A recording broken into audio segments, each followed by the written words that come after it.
La mañana del 12 de abril de 1981, Sheila Sharp, de 14 años, despertó tras dormir en casa de un vecino local.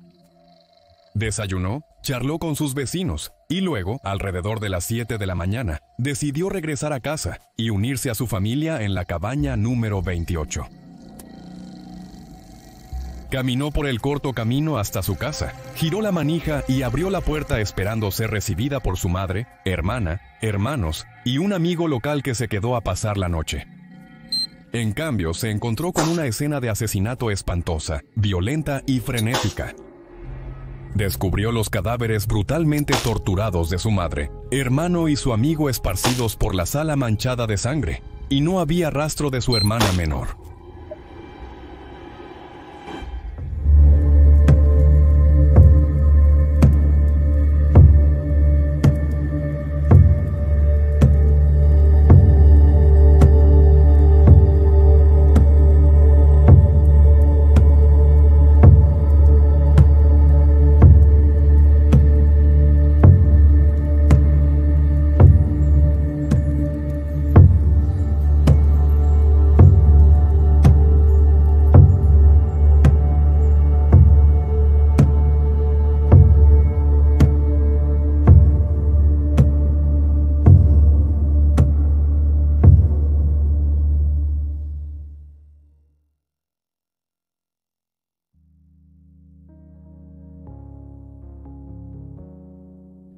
En julio de 1979, Susan Short empacó las pertenencias familiares, dejó la casa que compartía con su esposo en Connecticut y se mudó a California. Esto sería un nuevo inicio para la familia y Sue, quien intentaba huir de James, su esposo abusivo. Su hermano Don vivía en el norte de California en ese momento, y parecía una buena idea estar cerca de la familia al intentar dejar atrás a una pareja abusiva, ya que entonces, al menos si James la rastreaba, tendría algún apoyo. Al llegar a California, no tenía dinero, trabajo, objetos de valor y debía alimentar a sus 5 hijos. Entonces tomó la caravana en la que su hermano vivía en Quincy. Y a pesar de que era un espacio reducido para una familia de 6, se sintieron aliviados y felices de mudarse a un lugar nuevo y empezar de cero. Poco después de llegar a California, surgió la oportunidad de mudarse al Resort Keddie. Keddie era anteriormente un resort familiar que había caído en tiempos difíciles y, por lo tanto, el dueño había convertido muchas de las cabañas de vacaciones en viviendas de bajos ingresos en su lugar. Una de esas cabañas había sido recientemente desocupada por Sylvester Thomas, el sheriff del condado, y así, Susan empacó sus cosas de nuevo y se mudó a la cabaña 28 del Resort Keddie. La madre Susan y sus hijos John, Sheila, Tina, Rick y Greg, todos esperaban con ansias comenzar una nueva vida juntos.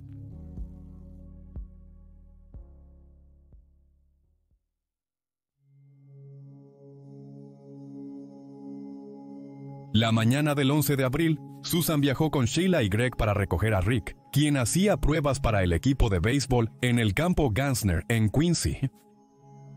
En su camino, vieron a su hijo John y a su amiga Dana intentando hacer autostop para regresar a Keddie y los recogieron. Unas horas después, tras regresar a Keddie, John y Dana volvieron a hacer autostop hacia Quincy para reunirse con amigos a las 3:30 de la tarde, como habían planeado. Cerca de esa hora, testigos vieron a la pareja en el centro de Quincy. Más tarde esa noche, la hija de Sue, Sheila, organizó para quedarse en la casa de los Seabolt, quienes eran una familia que vivía en la casa adyacente. Sue se quedaría en casa con sus hijos Rick y Greg y su amigo Justin Smart, cuya familia también tenía una cabaña cerca. Tina había estado viendo la televisión en la residencia de los Seabolt desde que regresaron del viaje a Quincy. A las 7 de la noche, Sheila entró a la cabaña de los Seabolt para pasar la noche, y a las 10 de la noche, Tina se despidió y volvió a su propia cabaña, en el número 28 para unirse a su madre y hermanos.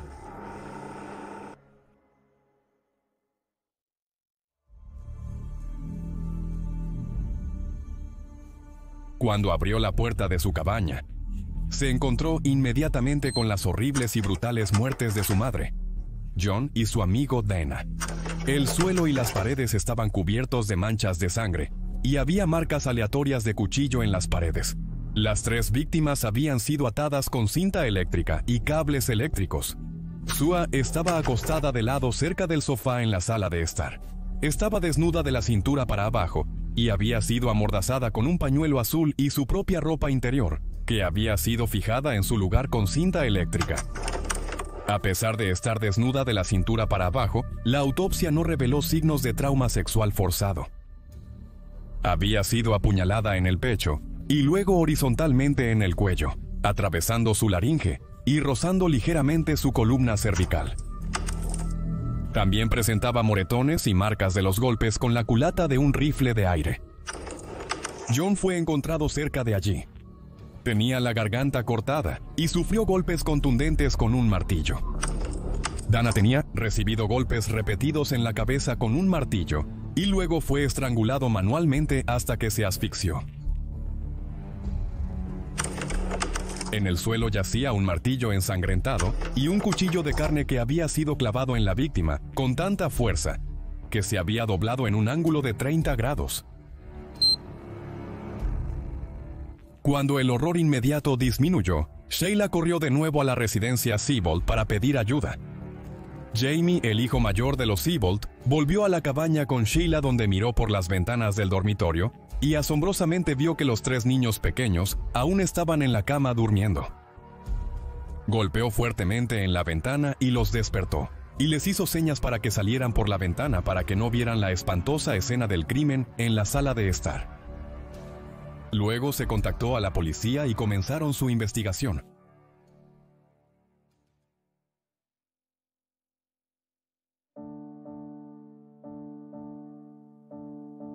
Después de las entrevistas, Sheila y la familia Siebold declararon no haber escuchado nada inusual en la cabaña 28 durante la noche. No obstante, una pareja del número 16 afirmó que se despertaron a la 1:15 a.m., por lo que pareció un grito ahogado. Rick Sharp le dijo a la policía que se durmió a las 10 de la noche y despertó hasta el día siguiente, cuando Jamie Siebold golpeó en la ventana. Esto fue corroborado por Justin Smart, pero la policía no entrevistó inicialmente al niño de 5 años, Greg Smart. La policía entrevistó a los vecinos del número 14 y a un residente de una casa móvil cercana. Los vecinos no escucharon alboroto en la noche. La policía notó que no había señales de entrada forzada en la escena, y que la chaqueta de Tina y una caja con varias herramientas habían desaparecido de la cabaña afilada. El teléfono también había sido desconectado y las cortinas cerradas. Cuando se entrevistó al vecino local, Martin Smart, padre de Justin Smart, afirmó que un martillo de garra había desaparecido de su posesión, y no tenía idea de cómo o cuándo. Según el sheriff Thomas, Smart parecía proporcionar pistas interminables que desviaban las sospechas de sí mismo. Aunque pocos escucharon algo inusual en la noche, varios vecinos reportaron ver una furgoneta verde desconocida estacionada frente a la casa de los Sharp a las 9 p.m. En una entrevista posterior, Justin Smart, el hijastro de Martin Smart, cambió su versión, afirmando primero que había soñado detalles de los asesinatos y luego que los había presenciado. Bajo hipnosis, describió haber sido despertado por ruidos provenientes de la sala mientras dormía en su habitación. Cuando fue a ver qué estaba pasando, afirmó ver a Sue con 2 hombres, uno con bigote y cabello corto, el otro afeitado con cabello largo, ambos usando gafas. Justin afirmó que John y Dana entraron a la casa y empezaron a discutir con los hombres. Después de una pelea, Tina entró a la habitación y luego fue arrastrada fuera por la puerta trasera de la cabaña, desapareciendo para siempre. Un voluntario policial y un artista local crearon un boceto compuesto basado en la descripción de Justin. A pesar de que el FBI permitió a la oficina del sheriff acceder a los artistas forenses más condecorados, no se dio ninguna razón para esto. El sheriff Thomas, quien presidió el caso, declaró que el caso fue muy frustrante ya que, a pesar de la escena macabra, pocas o ninguna pista condujo a pistas sólidas o sospechosos. El FBI inició una investigación sobre el secuestro de Tina Sharp, ya que no se habían recuperado sus restos ni había señales de su muerte en la escena del crimen. Sin embargo, después de semanas sin señales de Tina, del secuestrador o demandas de rescate, el FBI retrocedió en su investigación. Esto fue controvertido ya que, al no haberse determinado un homicidio aún, quedaba bajo la jurisdicción del FBI, pues el secuestro es un delito federal. Algunas personas argumentaron que debería haber permanecido como un caso activo de secuestro del FBI, hasta que se demostrara lo contrario, lo que habría proporcionado más personal y financiamiento para la investigación. El sheriff Thomas describió la presencia del FBI en ese momento como innecesaria. La policía local sospechaba que los conocidos asesinos en serie Henry Lee Lucas y Otis Toole, capturados recientemente, eran los responsables del caso Cady. Sin embargo, tras investigarlos, concluyeron que ambos se encontraban en otro estado cuando ocurrió el asesinato, y su modus operandi no coincidía con el del caso Cady. Los casos Lee Lucas fueron controversiales, ya que confesó más de 600 asesinatos, lo cual, tras un examen detallado, era imposible. Los guardabosques locales defendieron su trabajo alegando que era de alta calidad, a pesar de que ninguna confesión fue grabada, haciendo imposible saber cuánta información tenía Lucas de antemano y cuánta se le proporcionó durante el interrogatorio. Esto generó dudas sobre la veracidad de las declaraciones de Lucas.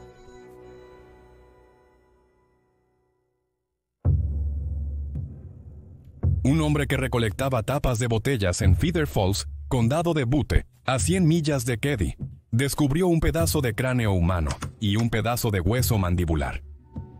Reportó el hallazgo y la oficina del sheriff del condado de Butte inició la investigación en el área, encontrando una chaqueta de nylon azul, unos jeans Levi con un bolsillo trasero faltante y un dispensador de cinta médica vacío. Posteriormente, el patólogo forense confirmó que los restos pertenecían a Tina Sharp, validando los temores de muchos. Tina Sharp también había sido asesinada.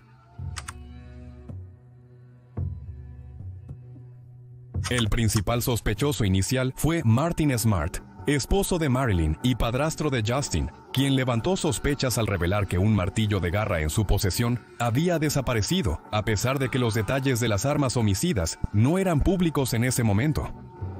También ofrecería información que el sheriff Thomas sintió que estaba diseñada para desviar intencionalmente la sospecha de Morty. Marilyn Smart dijo que sentía que el boceto compuesto coincidía con Morty y también dio detalles de Morty y su amigo Boo, quemando algo en una estufa de madera a las 2 de la mañana en la noche del asesinato. Más adelante en el caso, Mike Gamberg encontró una carta de Marty a Marilyn después de que él se mudó a Nevada tras el colapso de su matrimonio. En la carta, Marty parece confirmar que había matado a 4 personas cuando dice: «He pagado el precio de tu amor y ahora lo compré con las vidas de 4 personas». La carta se pasó por alto y no se registró en la cadena de custodia, según el departamento del sheriff. Marilyn confirmó que la letra era de Marty. Un martillo de garra, posiblemente utilizado en el asesinato y reportado como desaparecido por Marty, fue recuperado de un lago cercano años después. Sin embargo, no quedaba evidencia física en el objeto para vincularlo definitivamente con el crimen. Un consejero de veteranos de Reno, Nevada, se presentaría alegando que Marty confesó durante terapia haber asesinado a Sue y Tina. El consejero afirma que informó a la FBI y al Departamento de Justicia sobre esto, pero fue descartado como rumor. El consejero no tenía ninguna grabación de la sesión y tampoco tenía anotaciones de la sesión. También se afirmó que el consejero preguntó a Marty si le habían hecho una prueba de polígrafo, y según el terapeuta, Marty se jactó de que mintió y superó la prueba. Marty habría tenido el motivo de asesinar a Sue Short debido a que ella interfería en su matrimonio. Se rumoreaba que Marty abusaba físicamente de Marilyn, y ella confiaba en Sue, también víctima de violencia doméstica, quien la animaba a dejarlo. El sheriff Thomas afirmó que Martin pasó una prueba de polígrafo sin mostrar engaño. En un documental menciona que la pareja a menudo le pedía consejos matrimoniales. Ni la investigación inicial del sheriff ni posteriores han encontrado evidencia física que vincule a Marty con el crimen. Muchos consideraron a su amigo Bo como coautor de los asesinatos. Es poco probable que una sola persona hubiera podido controlar una habitación con 4 personas, por lo que el sheriff y el FBI asumieron que debió haber al menos 2 agresores. En una entrevista, Marilyn dijo que Marty trató de convencer a Sue de ir al bar con él, porque a Bo le gustaba, pero Marilyn le informó que Sue no bebía ni estaba interesada. Esto también podría darle a Bo un motivo para el crimen. Algunos afirman que el sheriff Thomas, siendo buen amigo de Marty, lo protegió durante la investigación y le aconsejó cómo evadir la justicia. Esto se basa principalmente en una conversación grabada entre Thomas y Marty, que tiene su momento de si lo hiciera y describe cómo manejaría a un grupo de personas a las que pretendía hacer daño. Thomas mismo niega ser amigo de Marty en una entrevista documental.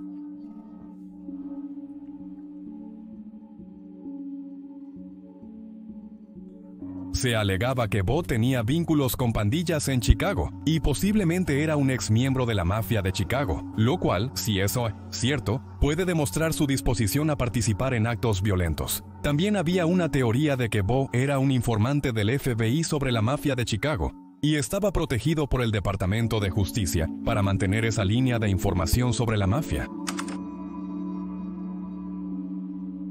Otra teoría común era que alguien en la familia Sharp ordenó que un Wingate se mezclara con las drogas, que tal vez habían estafado a alguien, y los asesinatos eran un castigo por esto.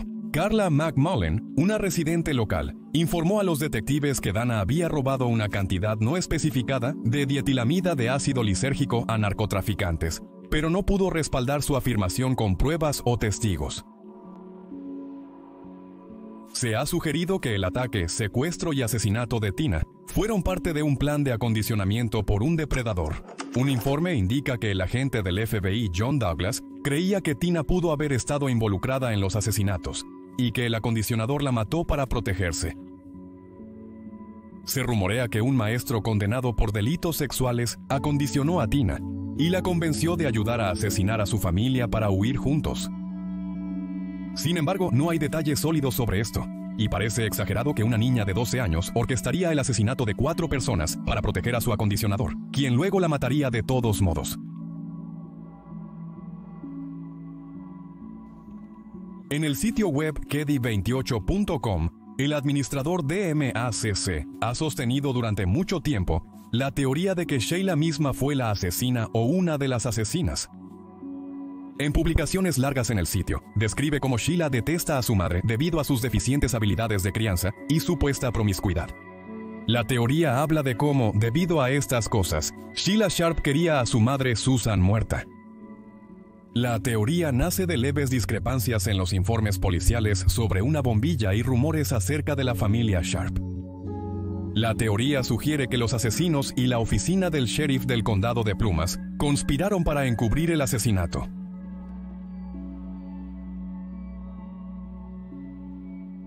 En un documental años después, el exdiputado Mike Gamberg declaró en una entrevista que sentía que la política jugó un gran papel en por qué la investigación se mantuvo tan firmemente en casa. La política jugó un gran papel en todo esto. Teníamos un sheriff que probablemente estaba tratando de hacerse más famoso y en lugar de confiar en la experiencia del Departamento de Justicia cuando todo comenzó, intentó hacer las cosas por sí mismo. Y luego en 2018, el ácido desoxirribonucleico se emparejó con un sospechoso vivo a partir de un pedazo de cinta de la escena del crimen. Pero hasta donde sé, nadie ha sido arrestado aún.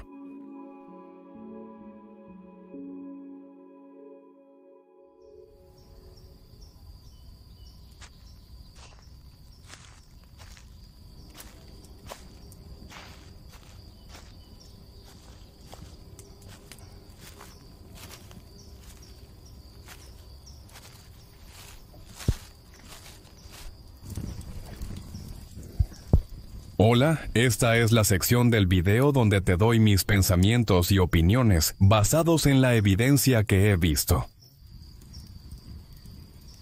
Tengo que enfatizar que nada de esto es un hecho. Todo es solo mi opinión basada en la evidencia que he visto en el caso.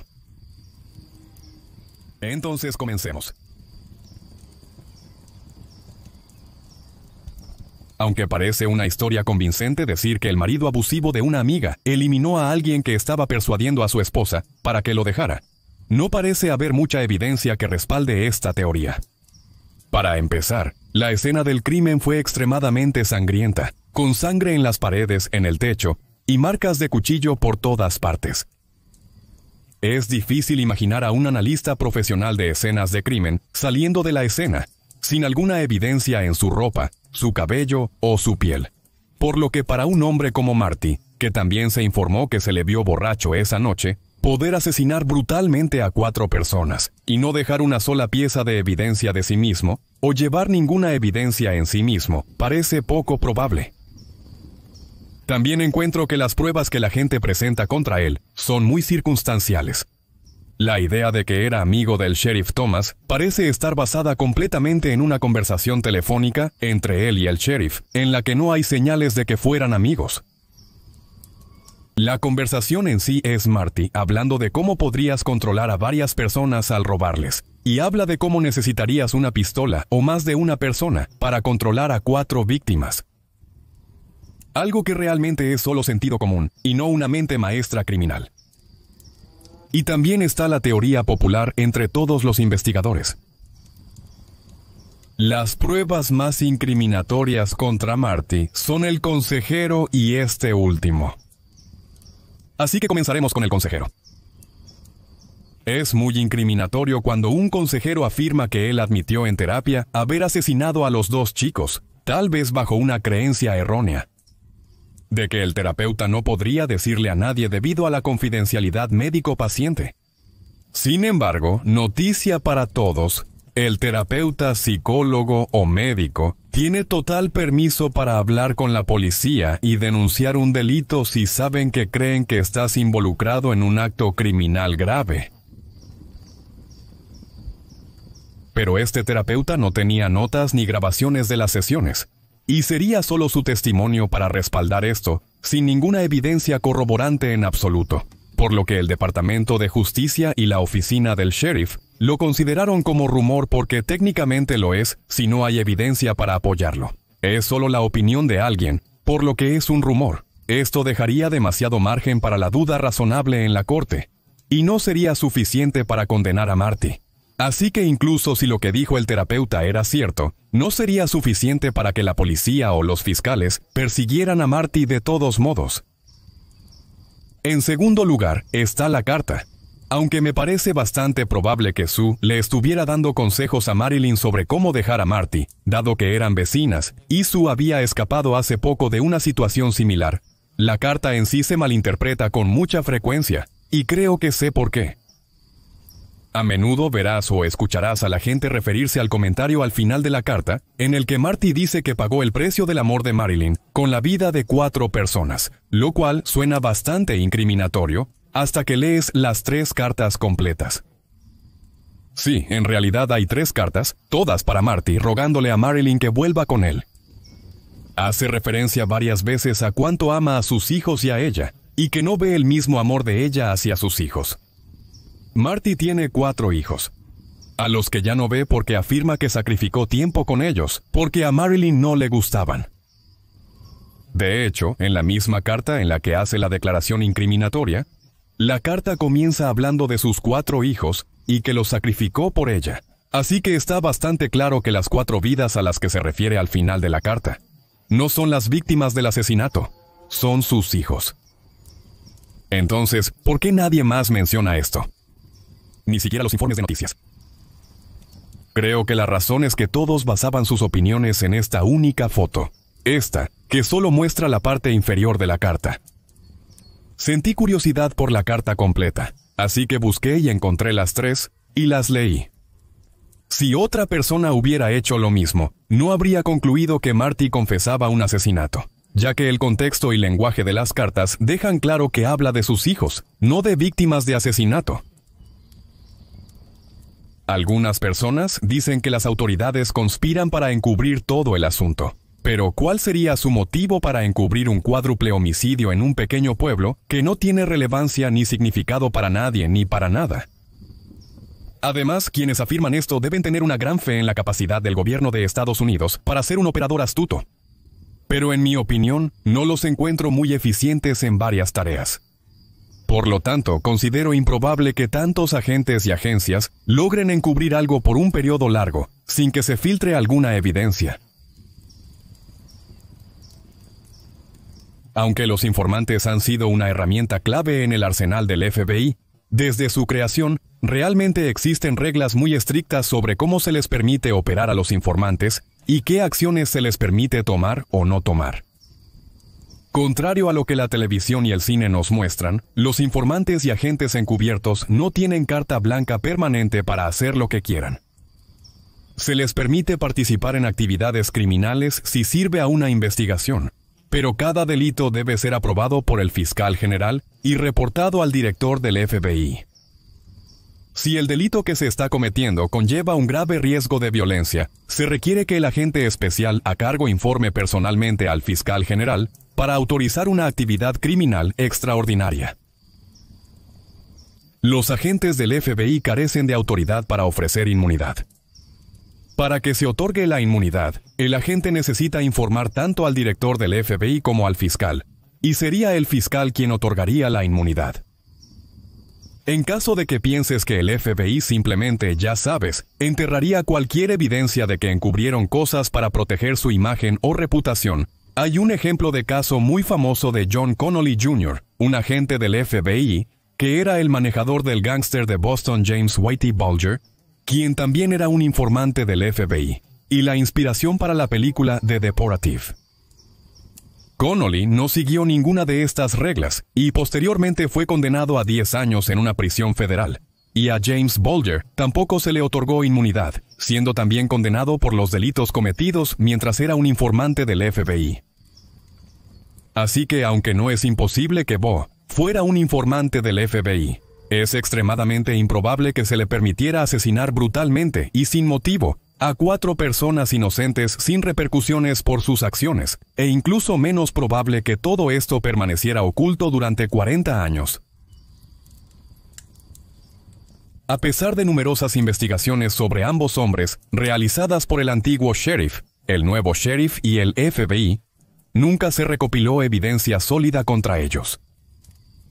Personalmente, basándome en los informes, no parece que ninguno de los dos hombres fuera particularmente agradable, pero simplemente no hay evidencia que los vincule con el caso.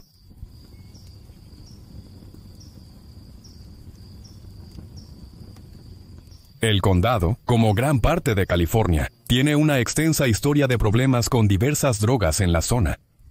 En los años 80 y principios de los 90, hubo un uso desenfrenado de cocaína antes de que los opioides se convirtieran en la droga dominante, debido a las granjas de recetas en Estados Unidos, creando la epidemia de opioides.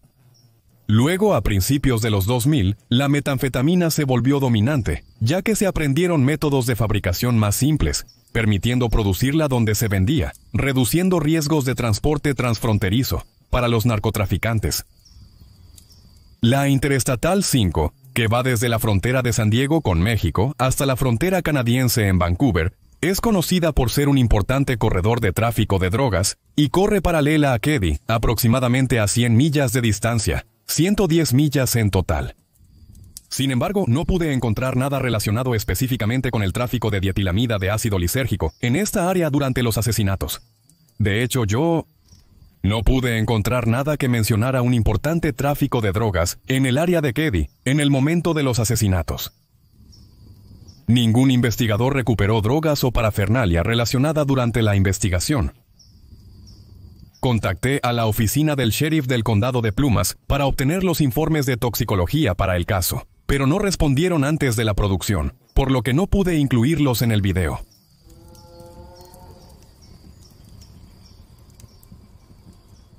La única evidencia de esta teoría que pude encontrar estaba ya sea en el artículo de Medium al que hice referencia anteriormente o en los foros de KD28.com. Medium afirma que un agente del FBI pensó que esta teoría tenía fundamento, pero pero eso no era algo que compartieran otros investigadores o sus colegas. Por supuesto, es definitivamente posible, pero hay poca o ninguna evidencia para apoyar la teoría, y personalmente me parece improbable que Tina quisiera que su familia muriera para poder huir con su preparador. Si la teoría del acondicionamiento fuera cierta, tendría mucho más sentido simplemente huir, ya que el castigo por huir es mucho menos severo que un cuádruple homicidio, y eso es lo mismo para el preparador también. El castigo por acondicionar a alguien es mucho menor que el de asesinar a 4 personas, por lo que esta teoría no parece tener fundamento. Abordé esta teoría con una mente abierta, pero no pude encontrar nada que la sustentara. Leer la teoría fue como ver a alguien unir puntos aleatorios de 2 imágenes diferentes. Y luego mirar confundido por qué nadie más puede ver la misma imagen que ellos ven. En primer lugar, que Sheila esté motivada a matar a la mayoría de su familia debido a una mala madre es sumamente débil y excesivo. Aun cuando las personas tienen padres deficientes, la mayoría de esos niños todavía los aman. Cuando no lo hacen, suelen simplemente cortar el contacto con ellos. Es extremadamente inusual que un niño opte por asesinar personas como la mejor acción a seguir.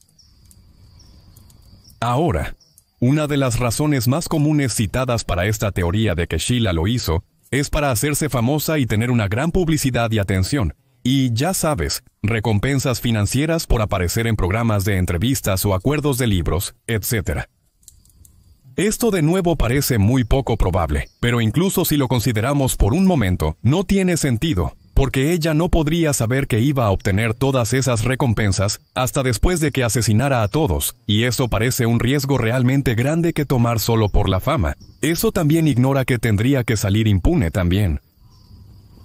Finalmente, parece poco probable que una niña de 14 años torturara y asesinara a la mayoría de su familia, incluyendo a su hermana menor, y luego lograra no dejar ninguna evidencia en la habitación que la conectara con el crimen, y también no llevara ninguna evidencia del crimen consigo.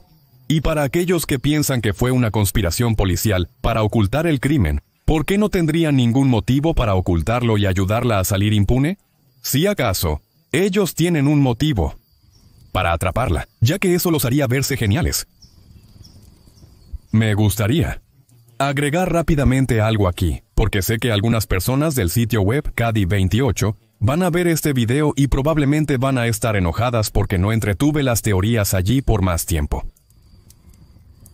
Sí pedí a DMACC acceso al sitio para poder revisar las pruebas y teorías en el sitio. Después de revisar mi canal de YouTube, me dio acceso diciendo que pensaba que trataba los temas de manera justa y que hacía una buena investigación. Más tarde, le envié un correo electrónico diciendo que podría no llegar a la misma conclusión que él, pero que aún así daría el mismo peso a todas las teorías y pruebas mientras investigaba. Quiero aclarar que no dije que no creía en la teoría. Solo quería ver la evidencia antes de aceptarla. DMACC perdió la cabeza. Revocó mi acceso al sitio y comenzó a acusarme de haber tomado ya una decisión y de haber terminado ya el video, lo cual ni siquiera tiene sentido. Si hubiera terminado el video, ¿por qué seguiría investigándolo? Me quedó bastante claro que lo que él quería era que aceptara y me suscribiera a esta teoría, sin ver primero las pruebas que la respaldan, o revocaría mi acceso. No haría eso, así que revocó mi acceso. Quería examinar a fondo las teorías y pruebas, pero DMACC lo impidió por completo.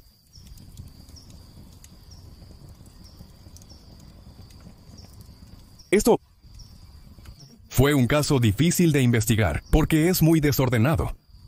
No solo la escena del crimen, sino también la investigación. De hecho, he revisado algunas investigaciones policiales diferentes, y esta es con mucho la peor que he visto. Es fácil mirar la falta de un sospechoso arrestado, y el hecho de que las pruebas no se registraron, no se siguieron o se perdieron, y tomar la posición de que la oficina del sheriff debe estar encubriéndolo, pero la respuesta más simple suele ser la correcta. No creo que hubiera encubrimiento. Fue revelador cuando el diputado Gamberg dijo eso. El sheriff Thomas era un nuevo sheriff, un sheriff que quería hacerse un nombre, y de repente fue lanzado al medio de un caso que haría exactamente eso, si pudiera resolverlo. Creo que esta es la razón por la que es un desastre. El sheriff simplemente no quería que nadie le robara su detención, lo que lo llevó a cometer una serie de errores de juicio durante el caso. Esto explica por qué resistió la ayuda del FBI en numerosas ocasiones, ya que no querría que se hicieran cargo de su caso, y en su lugar utilizó a un artista local, con el que ya estaba familiarizado en lugar de incluir a los perfiles del FBI. Creo que esta es también la razón por la que cometió el error muy grave de realizar la primera sesión de hipnosis con Justin Smart él mismo, algo que debería haber sido confiado a un tercero profesional. Que lo haya hecho primero implica que pudo haber implantado información en la mente de Justin, ya sea intencional o accidentalmente, lo cual es irrelevante. De hecho, argumentaría que el uso de la hipnosis en absoluto fue un error, ya que no es una evidencia admisible en la corte. Debido a lo fácil que es plantar ideas en la cabeza del sujeto, creo que esto explica por qué la investigación fue un desastre. Alguien que no estaba dispuesto a renunciar al control de ningún aspecto, inevitablemente se vería abrumado por su enorme tarea y la presión pública. Desafortunadamente, Creo que todos estos errores han permitido que un asesino aún sin nombre escape. Me puse en contacto con el departamento del sheriff del condado de Plumas para pedir información sobre el caso, y a pesar de ser receptivos y de decirme que lo investigarían por mí, no me han respondido hasta el momento de la producción, por lo que no pude incluir ninguna información nueva ni ninguna actualización, porque simplemente no me respondieron. Hay muchas teorías de conspiración con respecto a este caso, y algunas de ellas son bastante convincentes. Y algunas de ellas, ya sabes, son seductoras, te atraen, pero creo que la respuesta más sencilla es la mejor. La policía arruinó la investigación, y el asesino logró evadir la detección. Como resultado, tal vez algún día tengas una respuesta para este caso. Pero por ahora todo lo que podemos hacer es debatirlo realmente. Me gustaría agradecer rápidamente a Nicole Ryan, quien me ayudó con la investigación de este caso, y trabajó extremadamente duro para recopilar información para mí. Gracias, Nicole. ¿Qué crees que sucedió en el Resort Keddie? Coméntalo abajo y leeré y responderé a todos los comentarios en las primeras 24 horas.